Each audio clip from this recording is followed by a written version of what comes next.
नमस्कार दोस्तों, हिंदी स्टडी 92 में आपका स्वागत है। एक बार फिर नौका विहार पार्ट 2 लेकर आए हैं। आइए चलते हैं पद की व्याख्या की तरफ। पद है हमारा, नौका से उठती जल हिलोर हिल पड़ते नभ के ओर छोर विस्फारित नैनों से निश्चल कुछ खोज रहे थे तारक दल जो तित कर जल का अंत स्थल जिनके लग दीपों को चंचल अंचल की ओट किए अविरल फिरते लहरे लुक छिप पल पल सामने शुक्र की छवि झलमल पैरती परी से जल में कल रूप कचों में ही हो झल लहरों के घूंघट से झुक झुक दसवीं का सस निज तिर्यक मुख दिखलाता मुग्धाशा रुक रुक। नौका से उठती जल हिलोर, जब नाव पानी में चल पड़ती है तो जल की हिलोरें उठने लगती है। हिल पड़ते नभ की ओर छोड़, नभ माने आकाश होता है। कवि कहता है कि जब नौका जल में चलने लगती है तो जल में हिलोरें उठने लगती है और जल में देखने पर ऐसा लगता है कि आकाश के दोनों किनारे एक छोर से दूसरे ओर क्या होता है, जल में देखने पर ऐसा लगता है कि आकाश के दोनों छोर जल में हिल पड़ते हैं। विस्फारित नैनों से निश्चल कुछ खोज रहे थे तारक दल। विस्फारित, विस्फारित मीन्स बड़े बड़े, नैनो मीन्स आँखों से, निश्चल मीन्स साफ जल में कुछ खोज रहे थे तारक दल। तारक दल माने जो नाव चला रहे थे, वे अपनी बड़ी बड़ी आँखों से कुछ खोज रहे थे, जैसे मूंगा हुआ, शीप हुआ, मोती हुआ, ये सब क्या कर रहे थे, खोज रहे थे। ज्योतित कर जल का अंतस्थल, जो अंदर का स्थल है ना जल का, जो अंदर का जल का स्थल है उसे क्या कर रहे थे, प्रकाशित कर रहे थे।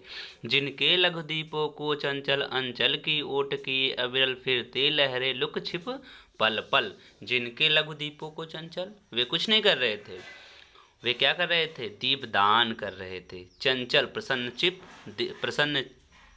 चित दीप दान कर रहे थे। अंचल की ओट की अविरल, जहाँ प्रकाश नहीं पहुँच पाती थी, जहाँ अविरल थी, उसको क्या कर रहे थे, प्रकाशित कर रहे थे। फिरते लहरे लुकछिप पल पल, जहाँ कभी लहरे में दीपक दिखाई देता था, कभी छिप जाता था, कभी दिखाई देता था, कभी छिप जाता। इस प्रकार जो दीपक था वो आगे की तरफ बढ़ता चला जाता है।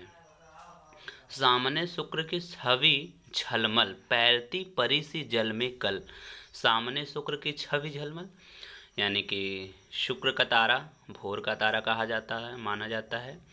सामने शुक्र का यानी भोर का तारा झलमिलाता हुआ दिखाई दे रहा है और पानी पर देखने पर ऐसा लग रहा है जैसे सुंदर सी पैरती मीन्स परी, परी क्या कर रही है, तैर रही है। सुंदर जल में परी क्या हो रही है, तैर रही है। रूप हरे कांचों में ओझल, ओझल मीन्स दिखलाई न देना, ओझल हो जाना। कचो मीन्स बाल, अपने सुंदर बालों में क्या हो जा रही है, ओझल हो जा रही है।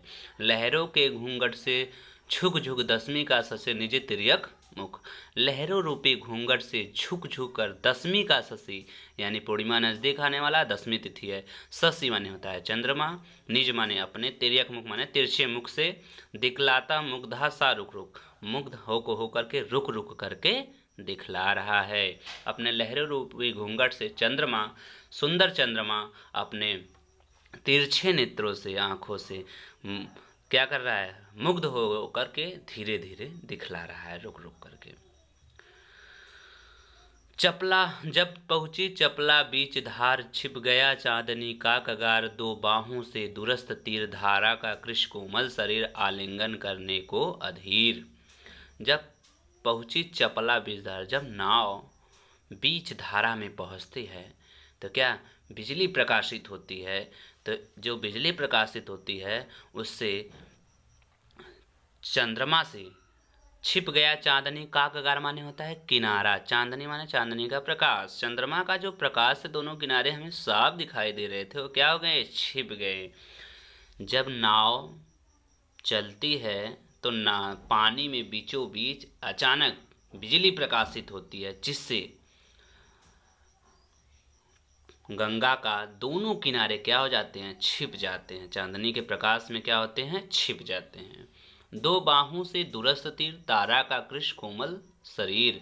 दो बाहें, दो बाहें कौन, दो दोनों किनारे थे क्या हो गए, दो बाहों से दूरस्थ तीर, तीर मतलब होता है जो किनारे पर लगे होते हैं, दूर दूर होते हैं, तो दो बाहें मान लिया है कवि ने उसे। और जो बीच की धारा है उसको कृष माने होता है पतली धारा, उसको कोमल शरीर मान लिए हैं।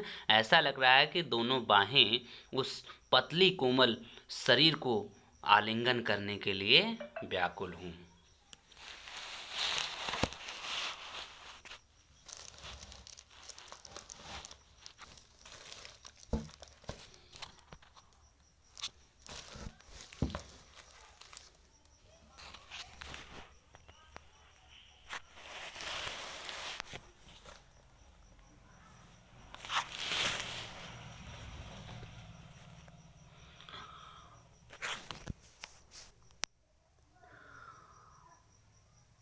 अति दूर क्षितिज पर बिटप माल लगती भू रेखा सी अराल माँ के उर पर शिशु सा समीप सोया जल सोया धारा में एक द्वीप उर्मिल प्रवाह को कर प्रतीत वह कौन विहग क्या विकल को उड़ता हर ने विरह निज शोक छाया की को विलोक। अति दूर मतलब बहुत दूर। क्षितिज माने होता है जहाँ धरती और आकाश का मिलन हो। विटप माने होता है पेड़ पौधे, माल मीन्स माला। अति दूर जो बहुत दूर पेड़ों की पत्तियों की मालाएं बनी हुई ना, वह कैसी लग रही हैं, भू रेखा से लाल, भ्रू रेखा से लाल अर्थात काली काली सुंदर भौहें की तरह लग रही हैं। और उसको अपलक माने लगातार, नभ माने आकाश, नील मतलब नीला, नयन मतलब आँख, विशाल मतलब बड़ा बड़ा। नीला आकाश अपनी बड़ी बड़ी आंखों से लगातार उसे देख रहा है। माँ के उर पर शिशु सा समीप सोया धारा में एक द्वीप। माँ के उर पर मतलब हृदय पर शिशु जैसा छोटा सा द्वीप धारा में सोया हुआ है।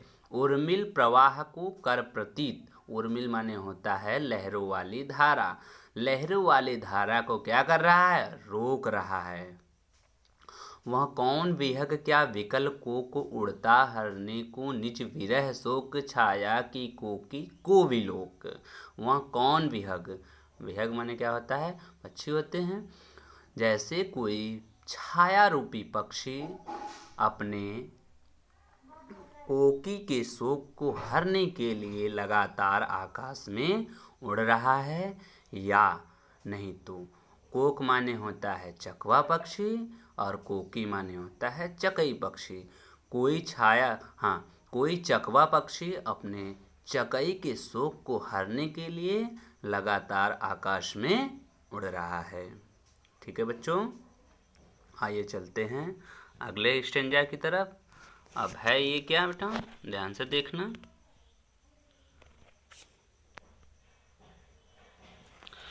पतवार घुमा अप्रतून भार, नौका घूमी विपरीत धार, ढाढ़ों के चल कर तल पसार, भर भर मुक्ता फल फेन अस्फार, बिरखराती जल में तार हार, चांदी की सांपों सी रलमल नाचती रश्मियाँ जल में चल, रेखाओं सी खिंच तरल सरल, लहरों की लतिकाओं में खिल सौ सौ शशि सौ सौ उड़ झिलमिल, फैले फूले जल में फेनिल, अब उथला सरिता का प्रवाह, लग्गी से ले ले सहज था, हम बढ़े घाट को सतो उत्साह।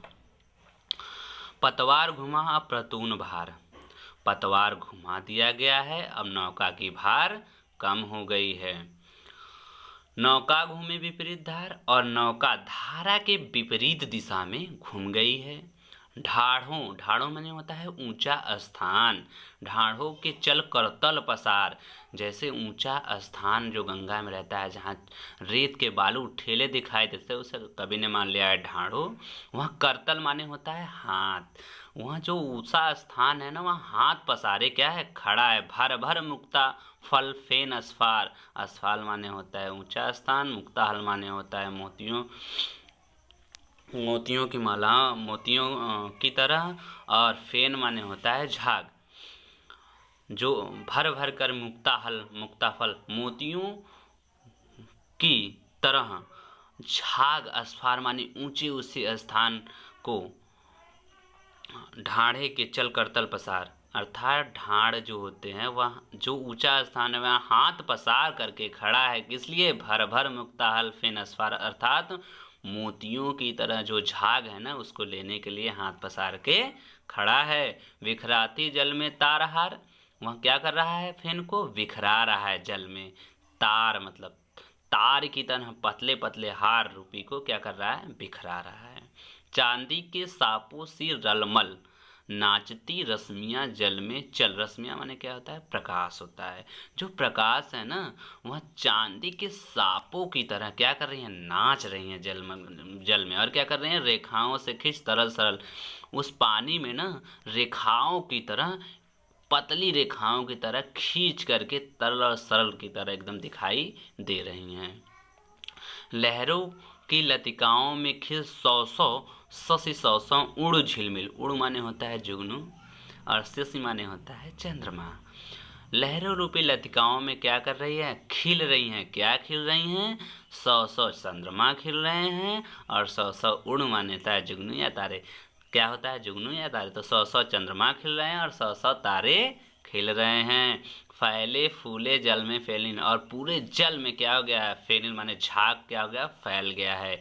अब उथला सरिता का प्रवाह लग्गी से ले ले सहज था।